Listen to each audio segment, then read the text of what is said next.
Morning friends. आज भारतीय संविधान का चौथी क्लास है।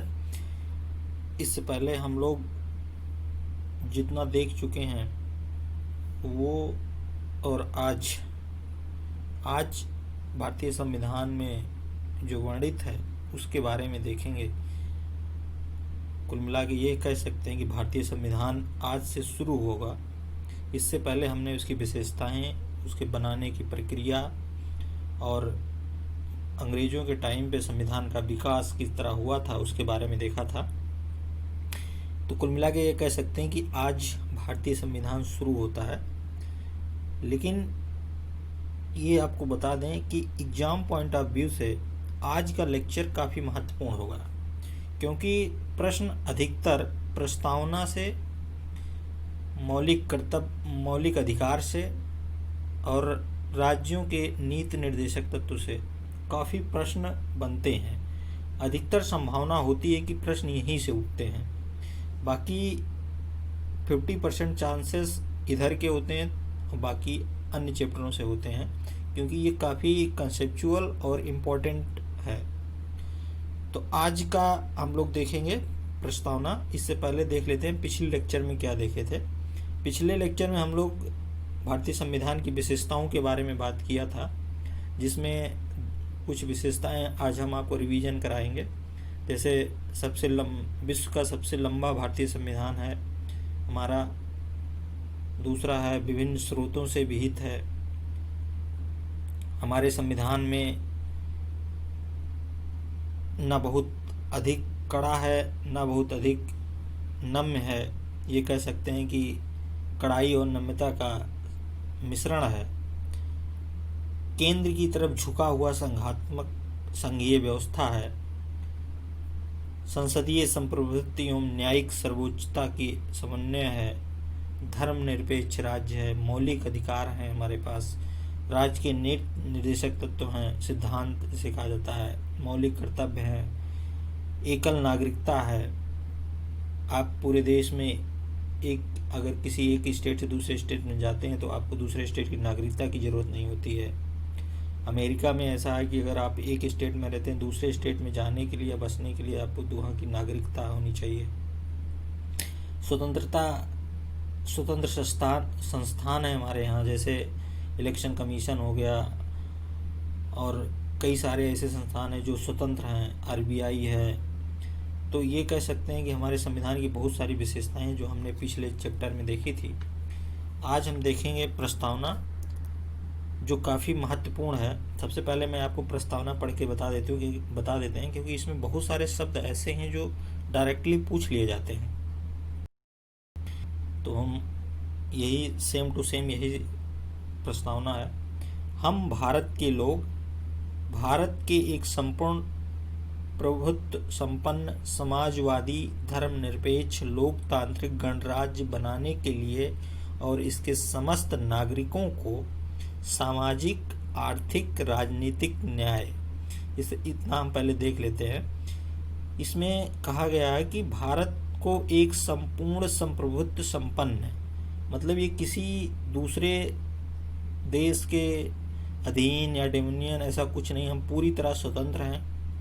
समाजवादी है। समाजवादी और धर्मनिरपेक्ष, आपको बता दें कि कुछ शब्द प्रस्तावना में बाद में जोड़े गए 1976 में। आगे हम देखेंगे किस प्रकार संशोधन हुआ, और कोर्ट ने 1960 में ये बताया था कि जो प्रस्तावना है ये भारतीय संविधान का हिस्सा नहीं है।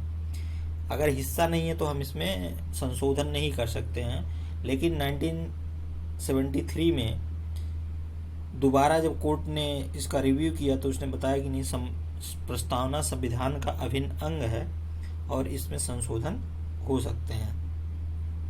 इसी के तहत 1976 में 42वें संविधान संशोधन के तहत 3 शब्द जोड़े गए प्रस्तावना में। अभी तक प्रस्तावना में एक ही बार संशोधन हुआ है, वो 1976 में 42वें संविधान संशोधन के समय।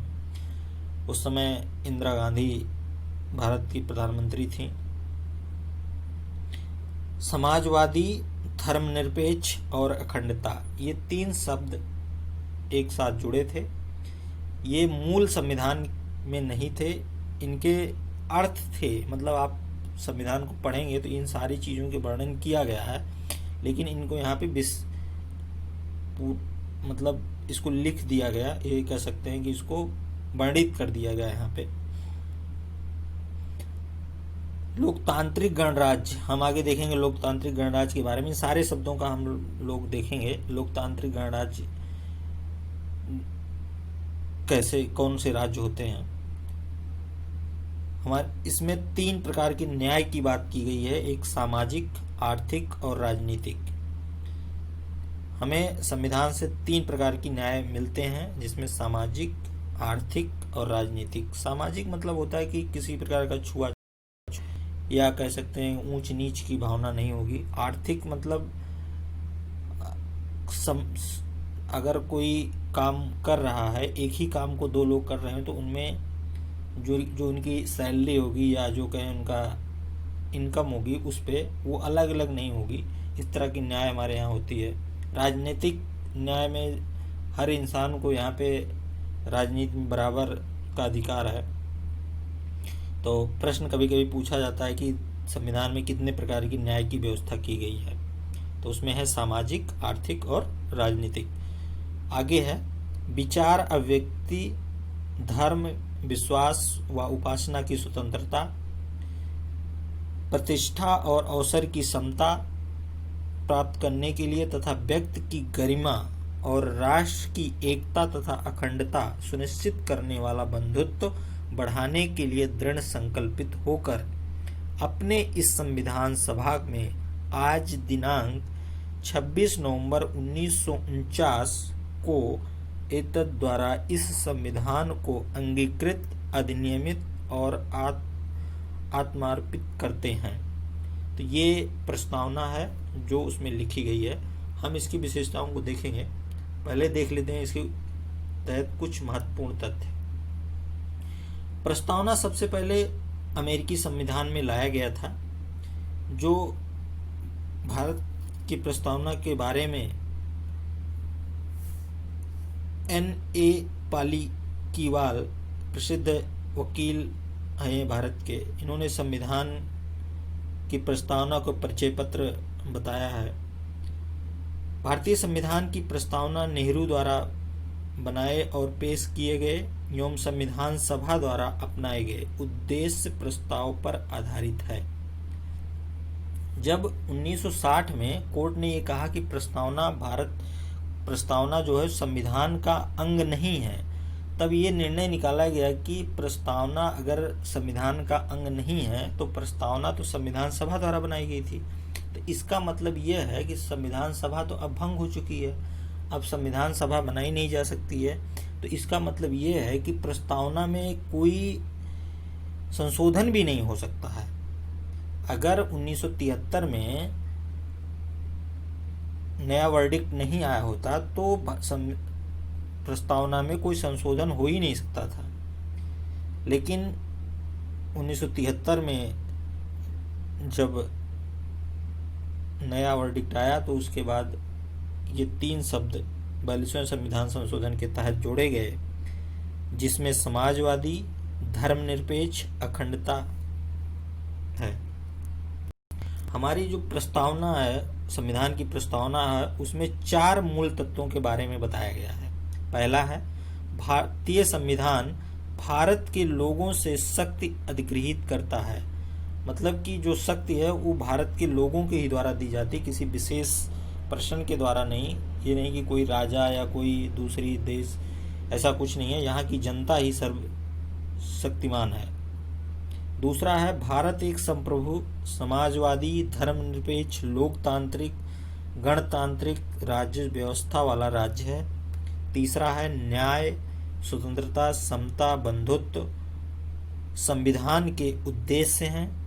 चौथा बताया गया है कि 26 नवंबर 1949 को संविधान सभा लागू हुआ। तो आप ये 4 विशेषताएं याद रखेंगे। ये 4 मूल तत्व हैं संविधान की प्रस्तावना के। आगे हम जो इसके शब्दों का वर्णन है इसको देखते हैं, इसका क्या मतलब होता है। सबसे पहले देखते हैं संप्रभुता। संप्रभुता मतलब होता है भारत ना तो किसी देश पर निर्भर है, न किसी अन्य देश का डोमिनियन है। इसका मतलब यह है कि भारत पूर्ण रूप से स्वतंत्र है या किसी दूसरे की बात को मानने के लिए बाध्य नहीं है। 1949 में भारत जब राष्ट्रमंडल का सदस्य बना तो इसमें क्या है, राष्ट्रमंडल का जो प्रमुख है वो इंग्लैंड है, ब्रिटेन।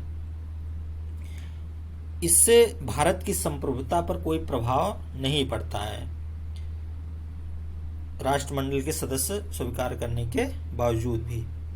समाजवाद शब्द जो है 1976 में जोड़ा गया 42वें संविधान संशोधन के तहत। भारतीय समाजवाद जो है वो लोकतांत्रिक समाजवाद है, ना कि साम्यवादी समाजवाद। भारतीय समाजवाद मार्क्सवाद और गांधीवाद का मिला जुला रूप है। मार्क्सवाद जैसे रूस वगैरह में समाजवाद है, उसे मार्क्सवादी समाजवाद कहते हैं। अगला है धर्मनिरपेक्ष। धर्मनिरपेक्ष भी 42वें संविधान के संशोधन के तहत जोड़ा गया था 1976 में। धर्मनिरपेक्ष मतलब यहाँ पे जो सरकार होगी वो किसी पर्टिकुलर धर्म के लोगों को ना तो कोई विशेष प्रावधान करेगी या उसके लिए कोई स्पेशल करेगी। कुल मिला के ये कह सकते हैं कि हर धर्म की समान अवसर दिया जाएगा, समान अवसर मिलेगा। हाँ, ये हो सकता है कि अगर कोई धर्म विशेष के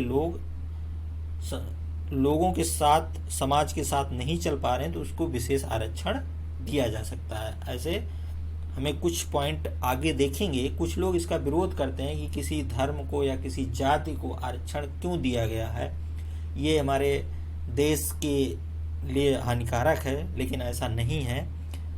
लोग जो पिछड़े हुए हैं उनको बराबर लाने के लिए उनको विशेष आरक्षण का प्रावधान संविधान सभा में या संविधान में किया गया है। अगला शब्द है लोकतांत्रिक। लोकतंत्र दो प्रकार के होते हैं, एक प्रत्यक्ष लोकतंत्र होता है, एक अप्रत्यक्ष लोकतंत्र होता है। प्रत्यक्ष लोकतंत्र मतलब ये होता है कि जो शासन चलाता है, जैसे हमारे देश का प्रधानमंत्री है, अगर आप प्रधानमंत्री को डायरेक्ट जनता द्वारा चुना जाता हो तो उसे क्या कहेंगे, प्रत्यक्ष लोकतंत्र कहेंगे। लेकिन हमारे देश में तो ऐसा नहीं है। हमारे देश में प्रधानमंत्री को तो हम डायरेक्ट नहीं चुनते हैं, हम तो संसद, विधायक इनको चुनते हैं। इनके द्वारा राष्ट्रपति और प्रधानमंत्री चुना जाता है। तो हम ये कह सकते हैं कि हमारे देश में प्रत्यक्ष लोकतंत्र नहीं है। तो हम देखते हैं कि प्रत्यक्ष लोकतंत्र कहाँ है। प्रत्यक्ष लोकतंत्र स्विट्जरलैंड में है। प्रत्यक्ष लोकतंत्र की 4 प्रमुख औजार होते हैं। परिप्रेक्षा पहला, दूसरा पहल, तीसरा प्रत्यावर्तन या प्रत्याशी को वापस बुलाना, चौथा जनमत संग्रह। इसका मतलब ये हुआ, जनमत संग्रह का मतलब यह हो कोई बड़ा कार्य करना है। जैसे अभी हमारे यहाँ मान लो 370 हटाना होगा, तो अगर प्रत्यक्ष लोकतंत्र होगा तो वहां पे पहले जनमत संग्रह होगा, लोगों से जाना जाएगा कि इसे हटाया जाए या नहीं हटाया जाए। पहल, तो ये कह सकते हैं कि वहां पे हर चीज जो होती है, जो बड़ा डिसीजन होता है, उसे जनता के स्वीकृति के बाद ही होता है। तो प्रत्यक्ष लोकतंत्र का प्रमुख उदाहरण क्या है, स्विट्जरलैंड। अप्रत्यक्ष लोकतंत्र, अप्रत्यक्ष लोकतंत्र में अप्रत्यक्ष रूप से लोगों को पहले चुना जाता है। जो मुखिया होता है वो अप्रत्यक्ष रूप से चुना जाता है जनता के द्वारा। कहने का मतलब ये हो, जैसे भारत में है, भारत में जनता पहले सांसद चुनती है, सांसद उसके बाद मिल करके प्रधानमंत्री चुनते हैं। और अप्रत्यक्ष लोकतंत्र भी 2 प्रकार के होते हैं, एक संसदीय, एक राष्ट्रपति। तो भारत का लोकतंत्र कैसा है, संसदीय लोकतंत्र है, राष्ट्रपति लोकतंत्र नहीं है। अगला है गणतंत्र। लोकतांत्रिक व्यवस्था को 2 वर्गों में बांटा जा सकता है, एक राजशाही और एक गणतंत्र। राजशाही कहाँ पे है, राजशाही इंग्लैंड में होता है। राजशाही मतलब ये होता है कि जो राजा वहां का है उसका उत्तराधिकारी आगे चल के फिर राजा बनेगा। अगला क्या है, गणतंत्र। गणतंत्र हमारे यहाँ ये है कि उसको प्रत्यक्ष अप्रत्यक्ष रूप से चुना जाता है। जैसे हमारे यहाँ का राष्ट्रपति है, तो राष्ट्रपति महोदय को तो जनता डायरेक्ट चुनती नहीं है, या किसी विशेष प्रश्न के, या जैसे अभी राष्ट्रपति हैं, इसका इनके जो उत्तराधिकारी होंगे वो कोई इन्हीं के वंश से या इन्हीं के, तो जरूरी नहीं है। जिसे जनता द्वारा या जनता ये कह सकते हैं कि जनता द्वारा चुने गए प्रतिनिधियों द्वारा चुना जाएगा, वही अगला राष्ट्रपति होगा। तो हमारे यहाँ गणतंत्र में अप्रत्यक्ष या प्रत्यक्ष रूप से चुना जाता है, लेकिन हमारे यहाँ अप्रत्यक्ष रूप से। प्रत्यक्ष रूप से कहाँ है, अमेरिका में। जैसे अमेरिका का राष्ट्रपति वहाँ की जनता द्वारा चुना जाता है। अगला शब्द है न्यायिक, न्याय। भारतीय संविधान में 3 प्रकार के न्याय के वर्णन किया गया है। एक सामाजिक, दूसरा आर्थिक, तीसरा राजनीतिक। न्याय की बात, ये जो न्याय के 3 शब्द हैं, ये 1917 के रूसी क्रांति से लिया गया है। स्वतंत्रता, समता और बंधुत्व, ये फ्रांस की क्रांति जो 1789 से 99 तक चली थी, उससे लिया था समता और बंधुत्व। तो हम ये कह सकते हैं कि 3 न्याय, सामाजिक, आर्थिक, राजनीतिक न्याय कहाँ से लिया गया है, रूस से। और स्वतंत्रता, समता और बंधुत्व, ये कहाँ से लिया गया है, फ्रांस से। ये अक्सर प्रश्न पूछ लिया जाते हैं, इसलिए इनका विशेष हम लोग देख रहे हैं। समता कहाँ कहाँ, जैसे नागरिक, राजनीतिक एवं आर्थिक रूप से। जो हमारा जो मूल अधिकार है, उसमें अनुच्छेद 14 से लेकर 18 तक समता के बारे में बात किया गया है। जैसे 14 में क्या है, 14 में सभी के लिए समान कानून। 15 में क्या है, धर्म, जाति, लिंग के आधार पर किसी के साथ भेदभाव नहीं होगा। 16 में क्या बताया गया, सभी के लिए समान अवसर बताया गया है। 17 में बताया गया है कि छुआछूत किसी के साथ नहीं होगा। 18 में क्या है, 18 में किसी को मतलब उपाधि लेने का वो नहीं है कि कोई राजा अपने आप को राजा कहलाए, या इस तरह का कोई व्यवस्था हमारे यहाँ नहीं रह गई जब तक उसको सरकार अनुमति ना दे दे। और समता की बात कहाँ की गई है, 325 में की गई है। 325 में क्या है, मतदाता सूची में सभी का नाम है, जितने वयस्क लोग हैं सभी का नाम मतदाता सूची में है, चाहे वो पढ़ा लिखा हो चाहे ना हो, किसी दूसरे धर्म का है, मतलब किसी भी धर्म का हो, किसी भी जाति का हो, सभी का वहाँ पे जो वयस्क हैं उनका नाम मतदाता सूची में है। 326 में सभी को वयस्क मताधिकार का अधिकार है। आर्टिकल 39 में किसकी बात की गई है, आर्थिक समता की बात की गई, जिसमें महिला और पुरुष को समान कार्य के लिए समान वेतन की व्यवस्था उसमें बात कही गई है।